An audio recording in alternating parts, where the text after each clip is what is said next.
Hey, sweetheart. Yeah, you, the one scrolling.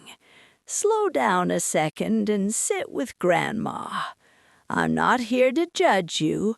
I just want to keep it real. The nurse asked me this morning, Margaret, do you know how old you are today? I smiled and told her, Child, I ain't old. I'm a whole history book. I'm 105 years old. I was born April 18th, 1920, before television, before airplanes were normal, back when people didn't. Baby, I ain't old. I'm a whole history book. I'm 105 years old, and today I'm gonna tell you the truth about life. My name is Margaret Ellen Whittemore. I was born April 18th, 1920, in a tiny wooden house in Kansas. No electricity. Every night, my mama lit a kerosene lamp. That soft yellow glow, honey. No luxury lamp today feels that warm. We didn't have a fridge. We didn't have a car. But we had something y'all are losing nowadays. We had real time together. My daddy came home every single day at 6 p.m. sharp. No phone, no TV, no I'm busy. He just sat down and said, All right, kids, tell me everything. Back then, I didn't know it, but that right there was the good life. In 1929, I was 9 years old. Then the Great Depression hit. One morning, Daddy lost his job. I remember my mama quietly crying while washing the same dress again and again.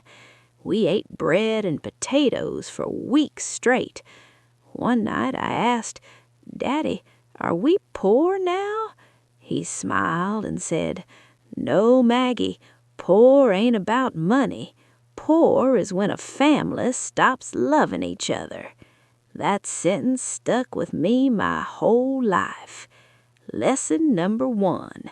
Money can make living easier, but only love makes life worth it. In 1941, I met my husband, Thomas. He wasn't rich, wasn't smooth either. Boy could barely talk around me, and that's how I knew he was the real deal. We married February 2nd, 1943. Our honeymoon lasted 1 week, then boom, World War II. He left. For 3 years, I loved a man through letters. No texting, no selfies, no last seen online. Just paper and hope. Every day I waited for the mailman, and every knock on the door scared me half to death, because sometimes a knock meant a folded flag. When he finally came home in 1945, I didn't run. I froze, because I realized something. Love ain't butterflies. Love is staying. Love is choosing the same person over and over again, even on bad days. Lesson number 2. The right person isn't the one who gives you sparks. It's the one who gives you peace. We had a son in 1952. His name was Daniel. I pushed him hard.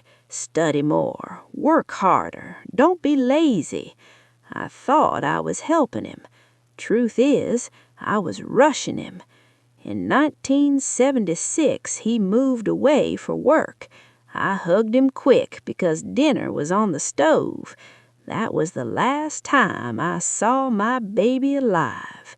He died in a car accident at 24.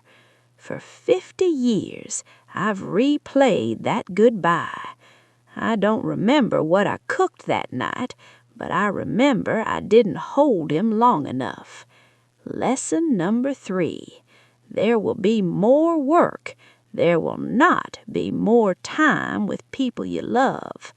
Call your mama, visit your dad, sit with your kids. Stop saying, "I'm busy." Busy is the biggest lie we tell the people who matter most. After 90, you realize something crazy.